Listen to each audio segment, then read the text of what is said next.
Hey, what's up? I'm Ira Cross, and this is First Mic, where we talk to comics about their first time on stage. Today up, we got Dusty Estepp. I made a bullseye.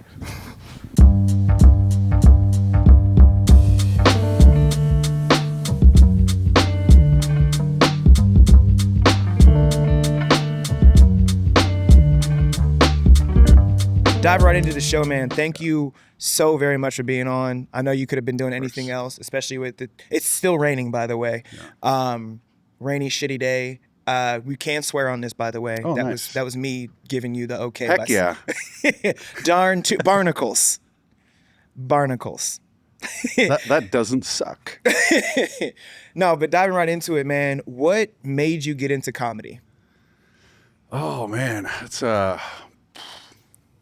trying to think. Is this a long form podcast? You got 7 seconds to answer. No. All right. You answer how you feel like answering. I'm gonna give it real quick because it's a lot, so I'm gonna just try to jam it in there real fast. In 6th grade, we filled out these things that asked us what we wanted to be in 5 years, 10 years, 20 years. Yes. My long one, when they put the final one, I said I wanted to be a stand-up comedian and turn that into a TV show and become an actor. That was literally what I wrote on the paper. Dope. My mom still has the paper. That's awesome.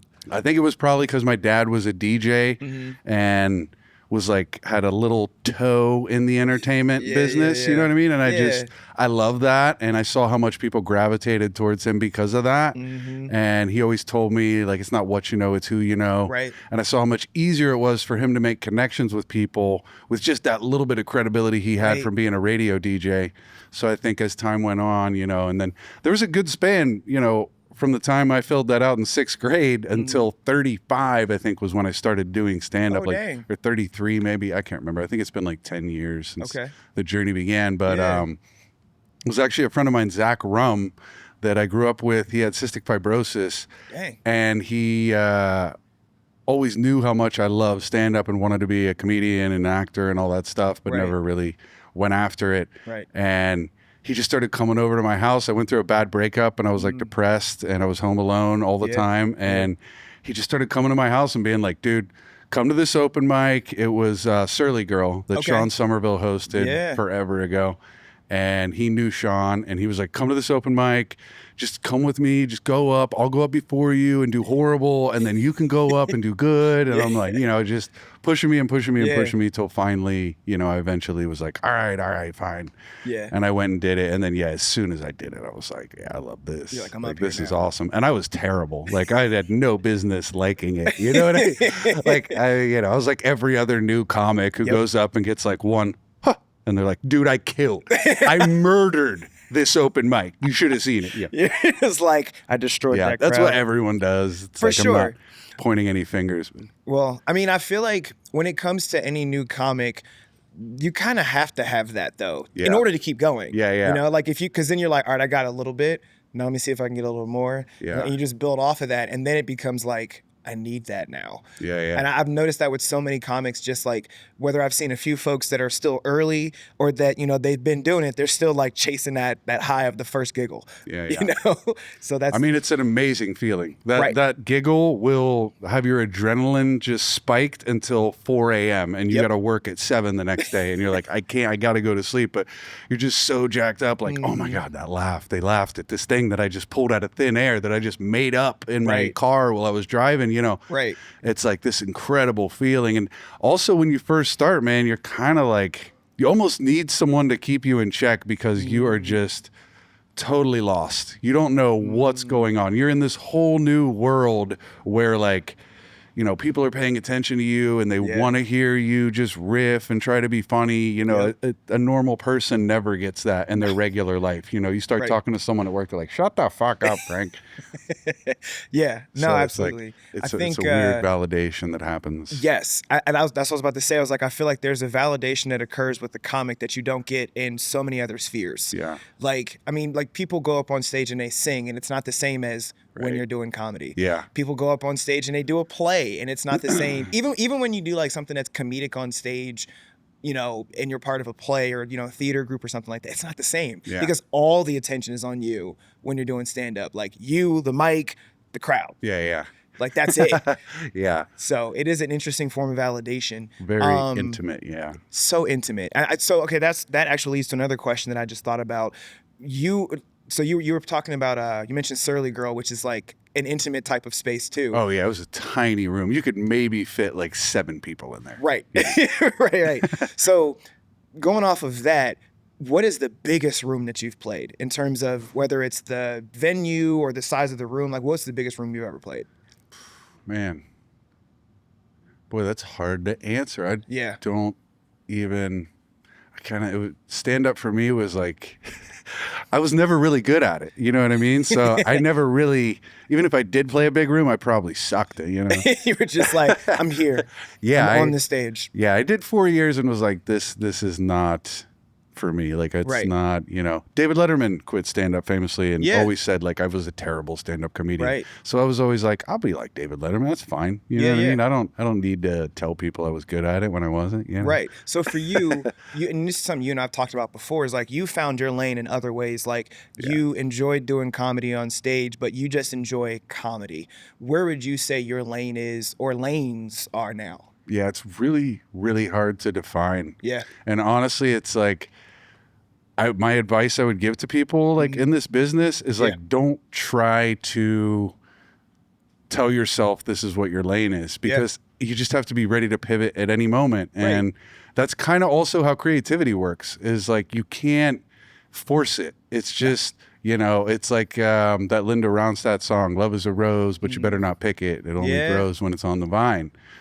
Like, it's that same kind of thing, I think, with creativity, where like, if you put yourself in a room and you're like, I need to write for 3 hours, it's not going to be good. Like, you have killed your creativity by doing that. You know, you have to like let it just happen. And that's the scariest part for most people, is like, we're in a country, we're in a society, we're in all this stuff where like all that structure is supposed to give us like all this comfort. So then when you tell someone like, no, stay away from the structure, they're like, what the fuck are you talking about? Like, it's very scary. Yeah, it doesn't feel safe. Yeah. And I think, I don't remember who said it, but I remember hearing from somebody and saying like, creativity happens when you're not expecting it, but you have to be working for it to happen. Yeah. So it's like, you have to be doing the thing, and sometimes it's not going to go well, right? Yeah. Like sometimes you're going to put effort into something and you're going to be like, this is really good. And you put it out and you're like, damn, that was trash.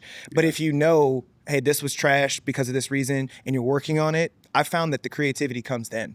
Right? Yeah. I think, to me, honestly, and anyone who knows me knows that I believe that like collaboration is the most important part. Yes. And, even someone like Quentin Tarantino, you think of, who like does everything himself and writes it and directs it. Right. It's all about the collaborations. So look at who he collaborates with and what they do on camera. Right. Like, it is still always about the collaboration. For sure. And I've gotten to a point in my life where I don't really have friendships without collaboration. There's exceptions, you know what I mean? Yeah. The people that aren't doing creative stuff that obviously I can be friends with, but it's like, I need to focus on collaborating, and to me, like, I have to just have those people around. Like we were saying, like, it's just got to kind of grow wild. You can't force it. So like, I feel like being friends with the people I respect the most creatively, and, obviously you have to have the chemistry to get along with someone. Sure. But, I've tried to just find the people that I click with the best and that I think are the most creative, top tier talent in Central Ohio. Yeah. And then just focus on those. And then it's the same thing the other way around. I can't have collaborations without friendship. Right. Yeah. No, I love that. Yeah. I think that speaks volumes, because I think people often assume that, one, you have to do it on your own, and that's not real. That's not how any of that works. Yeah. Like, literally, I mean, you're sitting here and you see everything that's set up, right? I mean, those that are just watching, this is his setup done by the wonderful Brandon Goodyear. That's a collaboration. You know what I mean? Like, and I'm gonna shout him out as many times as I can when I get the chance to plug it in, because it's important. And to your point, we get along, we talk, we hang out, we have these conversations about all these different types of things, and that is a big piece of how we're able to collaborate. So I love that you mentioned that.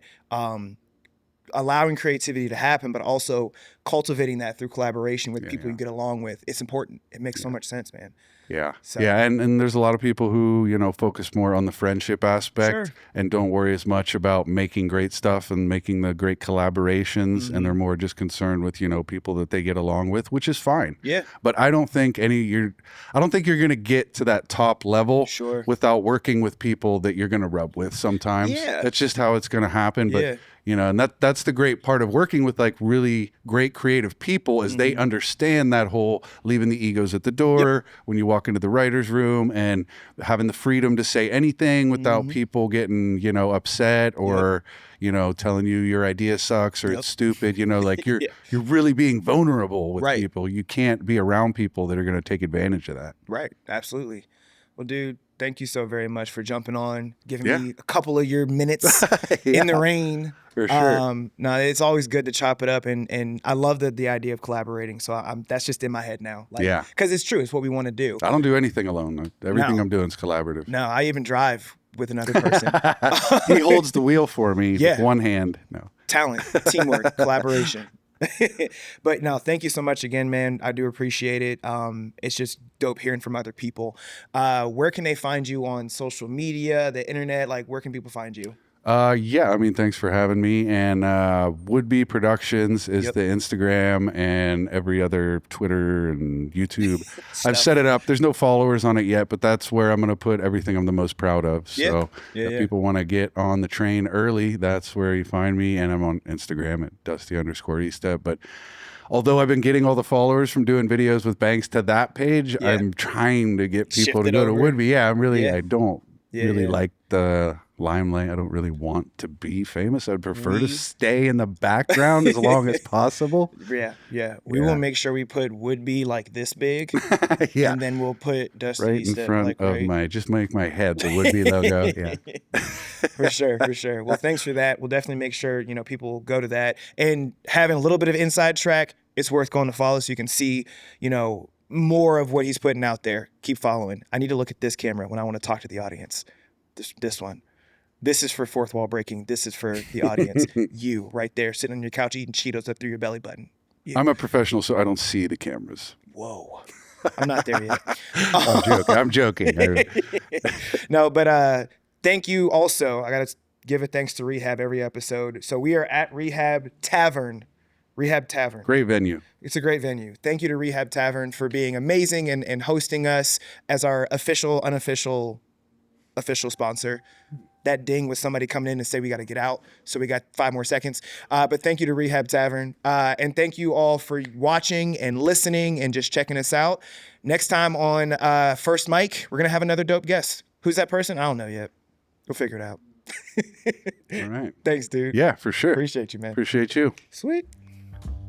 That's the show. Dude, I did it right that time, and I made it a joke. That was efficient, man. That was, we don't fuck around.